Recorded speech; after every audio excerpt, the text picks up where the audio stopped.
What's going on there, YouTube, and welcome back to another comic book video. This is the channel where we sit down and cover different comic book stories from Marvel, DC, and even IDW as well. But today we're going to sit down and jump back over to the Ultimate Marvel Universe, because over the last couple years we have been covering the Ultimate Marvel Universe.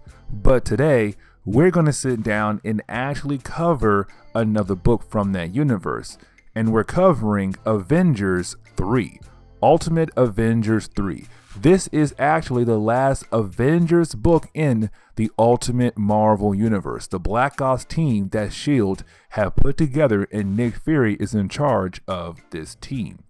And so if you do like today's comic book video, please hit that like button down below and also subscribe to the channel for more content to come in the near future. But I do hope you enjoy today's video. So the way this story starts off, we pick up with the star of the book, which is Blade himself. But of course, Blade is with three girls, where he is telling them about what he does and how he has plans tonight to hunt down a certain person who is a vampire. It is a very interesting opening because these girls seem like they are starstruck for Blade, like he's an A-list hero when he's more like a B-list hero. But then he is greeted by a bunch of vampires who know that Blade is a half vampire person. When they come here to talk about the fact there is a new vampire king and he wants to make a deal with Blade. Now this is Blade, so of course Blade is not going to take no deal with a vampire. So he starts killing everyone and even kills off the girls he was with because they were vampires too.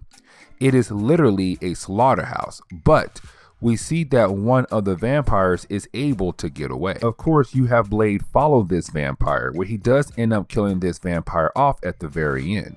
Now, there is a good reason why I'm focusing on this one vampire, because after Blade kills this one off, that is when you see someone is watching Blade, but in an old Iron Man armor. So someone was able to get their hands on Iron Man stuff. But then the story jumps over to Raymond Connor, the new Daredevil in the Ultimate Marvel Universe. Now his origin is literally a carbon copy of Matt Murdock, where there was an accident and some chemicals that fell on his eyes, which blinded him, but his other senses were enhanced by the chemical.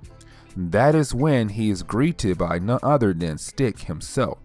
As we know, is the person who trained Daredevil to become the hero he was in both main Marvel and the Ultimate Marvel Universe as well.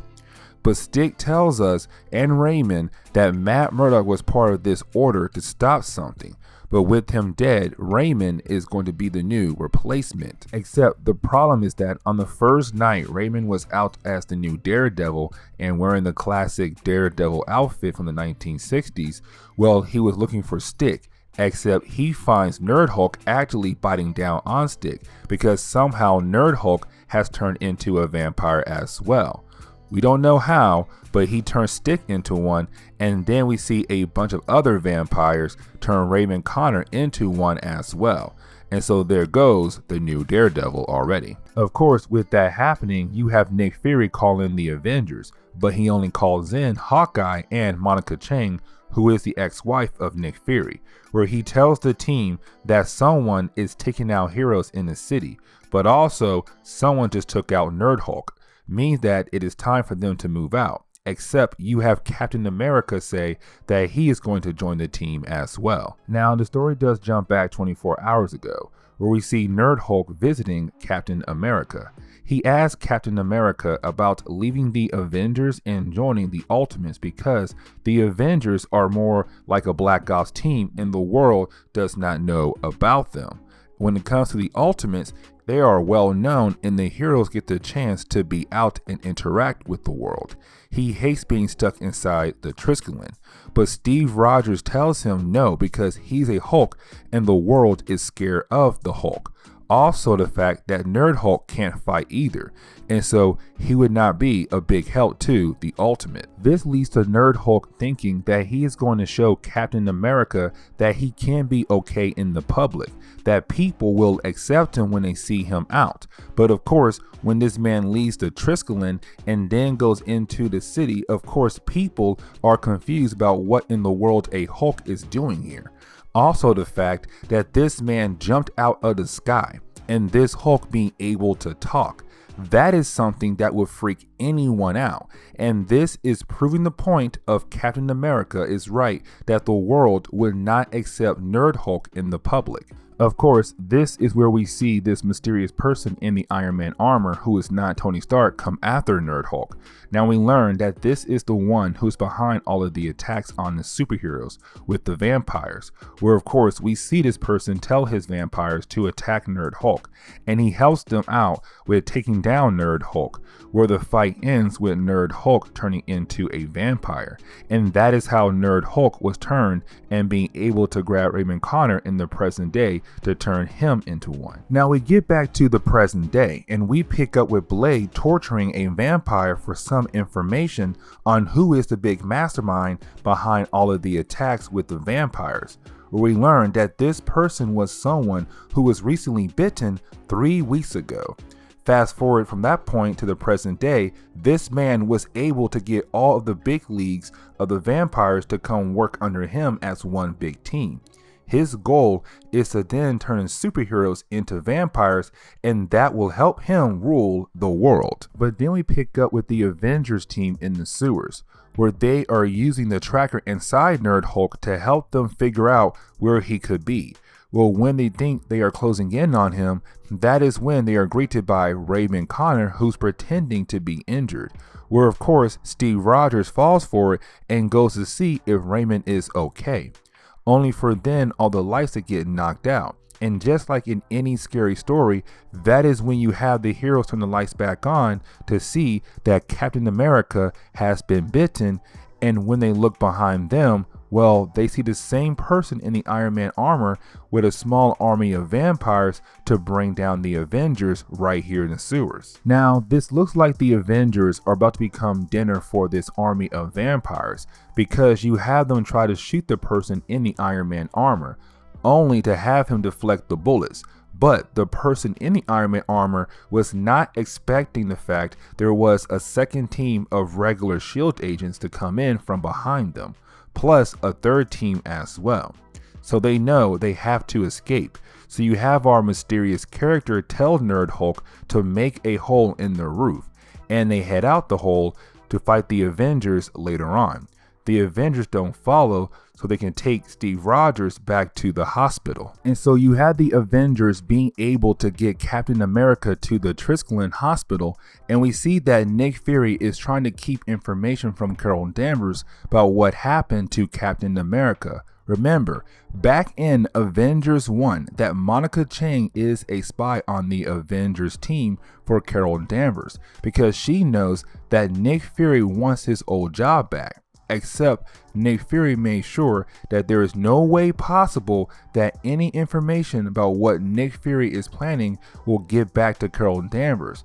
But while everyone is watching over Captain America, we see Blade is watching from the rooftop. But picking back up with our mysterious bad guy in the Iron Man armor, we see him talking to Nerd Hulk to figure out how in the world the Avengers were able to track him, where he uses the Iron Man armor to see that there is some kind of tracker inside the body of Nerd Hulk to keep an eye on him. Now you have our mysterious bad guy take the tracker out of Nerd Hulk's chest and destroy it. But we can see that there is some trust issues between our bad guy and Nerd Hulk, that Nerd Hulk could be planning something, and our mysterious character knows it too. But getting back over to the Triskelion, we see almost everyone is having a normal day there, just relaxing until one by one each person gets knocked out by something. This includes Hawkeye as well. The question is, what or who is knocking everyone out? We get the answer by seeing that Blade was the one who had knocked everyone out. but he came here to, well, kill off Captain America because Captain America was bitten, which means he could be a vampire now. We learned that Steve Rogers has been turned into a vampire because he stops Blade from killing him off, and it leads to the two of them having a quick fight, where Steve Rogers is able to overpower Blade very quickly. And the third chapter closes with Steve Rogers actually ending up biting Blade. Then we get this random like Twilight ripoff scene in the book, which is supposed to represent how all vampire teenage movies were like around this time period, where a human is able to make a vampire fall in love and stuff. But then in the middle of the scene, you have Blade chasing down the vampire that would be in the movie, letting us know that this is just Blade daydreaming. It was so random and crazy to see.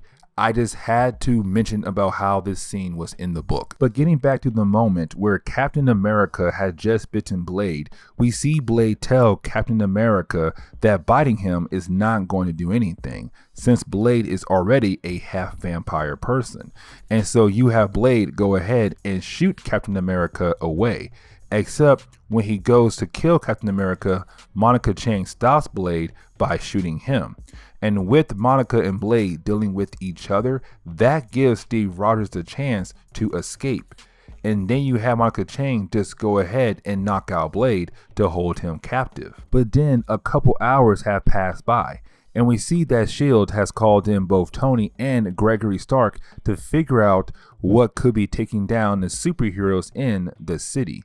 This scene is more just having the two brothers argue with one another, but also to point out that S.H.I.E.L.D. and the heroes are trying to deny the fact that there could be a vampire problem in the city. But you have them ask Blade to explain what in the world is going on. This is where we learn who's behind all of the attacks, but also we learn the true origin of Daredevil, that there was this guy named Anthony who trained people like Stick, and of course Stick trained both Daredevils, that they were all meant to protect the earth from vampires and other dark creatures, except one day someone was able to bite Anthony, which of course we know was only a couple weeks ago. Except he was able to organize the vampire community into believing that they should go after the heroes and then use the heroes to take over the world. But getting back over to Anthony and the rest of the vampires, we see that they are all right now gathered together, eating up to get ready for whatever Anthony has planned next for them. Now this is the point where you have Anthony tell Nerd Hulk that he knows that Nerd Hulk wants to become leader of the crew now. And so he actually challenges Nerd Hulk for the role of leadership of the vampires. Except with him doing that, you have Nerd Hulk kill him in one single punch, because Nerd Hulk has the combination of the powers of the Hulk and the powers of a vampire as well. Once the fight is all done, you have Captain America appear in the room because he is now a vampire, and with him being a vampire, he's going to join Nerd Hulk and the army of vampires as they get ready for their next big move. But we have to shift over to the character Perun or Perun. I'm gonna call him Perun. And I know a lot of you guys are wondering who in the world I'm talking about. Well, if you remember back in Ultimates 2, there was a team called the Liberators who had a bunch of villains who were evil counterparts to the Ultimates. Like Red Wasp, who we saw in Avengers 1, she was on that team to be the evil counterpart to the Wasp. Perun was the evil counterpart to Thor, where we find out that just like Red Wasp, Perun was taken in by S.H.I.E.L.D. and was put on the sideline until they needed him. Well, he just got called in to help with this vampire problem.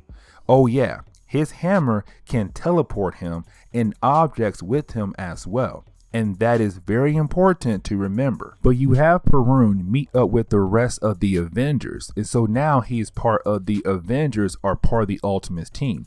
I don't know, because Tony Stark is there and Hawkeye is part of both teams, so technically you have both teams there. But you have Gregory Stark try to locate where the vampires' hideout is at, so the army of S.H.I.E.L.D. and heroes can finish them off. except that is when he learns that the vampires are already inside the Triskelion, where we see Stick is now wearing the Iron Man armor and has taken out Tony. That is when we see outside that Nerd Hulk and the army of vampires are inside and they are beginning their attack against the Triskelion. And you have all the SHIELD agents trying their best to stop this army, but their weapons are barely working and they are being taken out very quickly. And so you have SHIELD sending Perun because he is supposed to be just like Thor, with the tech to help him be like Thor. And so not truly on the same power level as Thor, but close enough.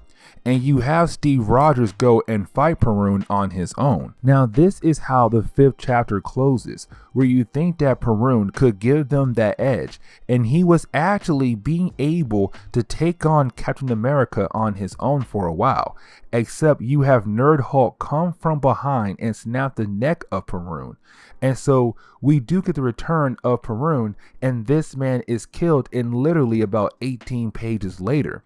And so you have Nerd Hulk just throw the dead body of Perun away and ask his vampire army where Nick Fury is at, because he wants to kill Nick Fury for Nick thinking that Nerd Hulk should not be out in public, where one of the giant men have been turned into a vampire and points out where Nick Fury is hiding at. But we also learn that Stick and Raymond Connor, who is the new Daredevil, but both of them are vampires now, where we see that after they had broke into the Triskelion and took care of Tony Stark, you had them go and find Blade, because Blade gives the Ultimates and the Avengers that edge against them, since Stick, Ray, and Blade were all working under Anthony to stop vampires before Anthony was turned into one. But outside, everything is falling apart for SHIELD and their allies, where more and more people are being turned into vampires, and they are trying to find solutions on what they can do to slow this down, where you actually have one of the giant men kill off another giant man. But after that, Nerd Hulk rushes in so fast that he was able to grab Nick Fury before Hawkeye and Monica Chang were able to do anything at all. But getting back over to Blade, who was fighting against both Stick and the new Daredevil, we see that the fight is going nowhere. Literally, the fight is kind of going back and forth, where you have both sides talking some trash here and there. But at the end of the fight, well, you have Stick and Daredevil being able to knock out Blade. But then you have Mark Millar wrap up this story using his favorite character in the Ultimate Marvel Universe, which of course is Captain America, because we learn that Captain America's super soldier serum was able to burn out the vampire virus that was inside of him. And so now he is normal, but he grabs the hammer of Perun. And remember that the hammer actually has the capability to teleport not just the user of the hammer, it can also teleport objects around the user as long as he hits the ground with the hammer. And that is what he does. He slams down with the hammer and bam, they are teleported somewhere else. We come to find out that Captain America had teleported everyone in the Triskelion to Iran because in their country it is daytime, meaning that the sun is out, which of course burns and kills off all the vampires who were there. And so we had a new Daredevil, but he's now dead. We met Stick, but he's dead as well. We also had Nerd Hulk, who was the one who took the leadership role of the vampires. He is dead as well. We have a bunch of dead characters in this book, but the day is saved. Except at the end of the book, we have Gregory call in to tell everyone that they have another problem on their hands, which is the fact that Tony Stark was badly injured and the book closes on that. This leads into Ultimates versus Avengers, which is actually a tie-in to the Death of Spider-Man event. To be honest, guys, when it comes to Avengers 3, by the way, this is part of the video where I sit down and give my thoughts on about the book. When it comes to Avengers 3, I did not like the book at all. I'm sorry, I didn't like it. It has the trilogy effect. For example, when you have like 3 movies that tell one overarching story or 3 books that tell one overarching story, and usually the first 2 out of the 3 are great. Like for example, X-Men 1 was good. X2 was good to me personally. But by the time you get to X-Men Last Stand, you're kind of like, what the heck just happened? And we all know that Last Stand was not a good movie. To me, that was Avengers 3, where Avengers 1 was good. Avengers 2 was cool. But by the time you get to Avengers 3, you're wondering what in the world happened. Because the book felt like it was rushed. It felt like it was rushed because, one, Mark Millar did not want to do Avengers 3, or if he did, he had no time to actually work on the book properly. And so it was rushed by him. They got an artist who can rush the artwork for the book to get it out before the Ultimate versus New Avengers book. Because this book felt out of place. It felt out of place in a lot of different ways. Now, Blade. This was the book to put Blade on the spotlight. And honestly, he barely did anything. He barely did anything in the book to say, hey, this is time for Blade to shine. He barely did anything at all to get that right to shine. He killed some vampires here and there. He beat Stick and the new Daredevil at the very end, only because the sun came out. Besides that, Blade is just Blade. He was just there for no reason, really. He was cool and all, but it's like, you brought this guy back, put him in the spotlight for this team, but he didn't do anything. When you put the Punisher on the spotlight in Avengers 2, that man was all over that book.